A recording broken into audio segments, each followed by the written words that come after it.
Hi, this is Mike Russell from Las Vegas, Nevada. I'm going to start out with the disposition of self-assessment survey and video link. I got an answer of strongly agree on all of these, and I believe everybody who's teaching would get strongly agree as well. For example, educators should believe that all students can learn and should set and support realistic expectations for student success. Of course, we all strongly agree with that. So I think this is more of just a good guideline to look at and less of a self-assessment. And to look at these and think this is the way we should live. So I'm going to move on to the actual disposition questions. Number one, what's a special education teacher's role in supporting learning, improving, planning, and practice, upholding professional expectations and ethics, and collaborative advancing the profession? Well, the main role of supportive learning is that we're the case manager, we're the teacher of record. We write the IEP, we hold the IEP meetings, we're responsible assessing the student, taking them where they are right now in their education and trying to connect them up with the academic standards. In Nevada, they're the Nevada academic standards. So we have the IEP where they are. Our goal is to get them to the standard, and we're going to do that by creating their own personal education plan and assessing them along the way and making a kind of a fluid assignment, a fluid plan that can change. If it's not working, then we try something else, and we try a lot of different things. So as far as planning, it's good to plan ahead, but sometimes things change. In Nevada, they like us to upload our lesson plans ahead of time, usually the week before, in case something happens and there's a substitute teacher. They can access it on the Curriculum Engine website, see what we're planning on doing. So planning ahead, it really helps. You could also get it ready in your head how you're going to explain something. If you're doing a history lesson, maybe you could think of a cool story that goes along with the assignment. And if that keeps the students engaged, then that's even better, because then a better chance of them paying attention and learning. Let's see, upholding professional expectations and ethics. Always come on time, always have a good attitude. Don't be one of these lazy teachers that's late and just sits there at their desk and shows movies all day. Those people exist, and it's unfortunate that people are like that. You don't want to be a bad role model for these students. There's enough bad role models on TV and on YouTube that when they come to school, it should be a safe place away from that kind of stuff. Collaboratively advancing the profession. Collaboration has been very important for me. The first year, finding other teachers that were going through the same thing was great for the moral support, but finding experienced teachers were really what got me through it, when they could teach me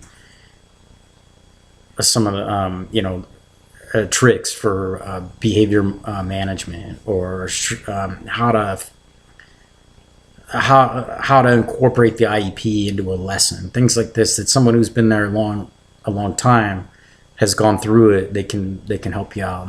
And I strongly suggest not only finding people that are going through your first, second year with you, find some experienced teachers and try to help you collaborate with.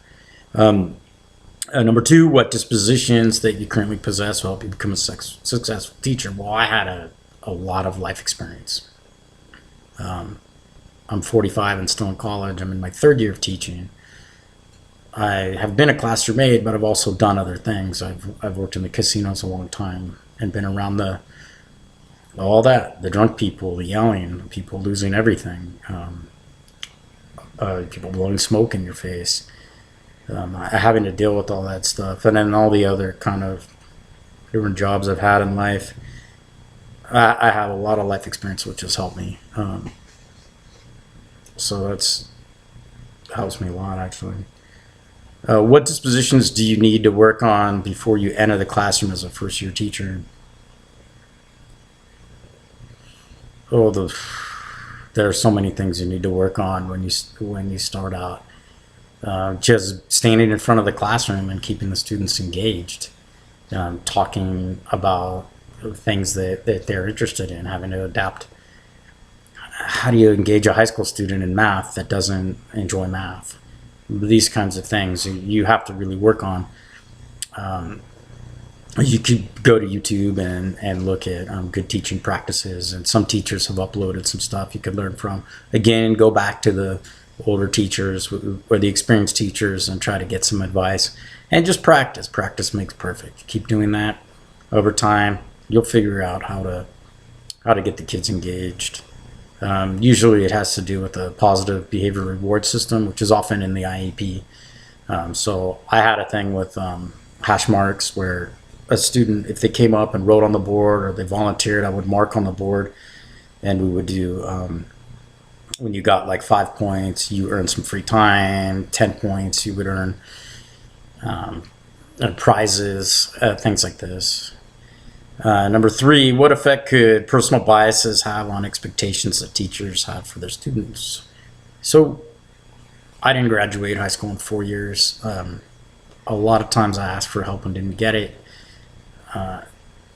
I kind of have a bias on students who are getting everything and don't want it, because it hurts my feelings thinking that if I had just gotten 10% of what they get, where would I be today? How different would it have been at that time period in my life if I had some help? And then I'm trying to help, and other teachers are trying to help,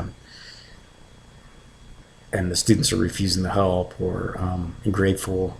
So that's one that I have to, luckily with the life experience, I'm able to look past it and still do my job and not let it build towards resentment. Because once you start to resent somebody as a teacher, you won't want to help them. So really not letting it build the resentment and getting in the way is a big thing. And that's a way you can affect a relationship with a student. And then also it would go into a relationship with their family, because their family would say, oh, you're not helping my student. And then, start an argument. Well, I was helping, and he told me to F off, and this kind of thing. And so just don't let it build up. Don't let it bother you. That's an important one. So that's it. I will see you guys all on the internet. Bye.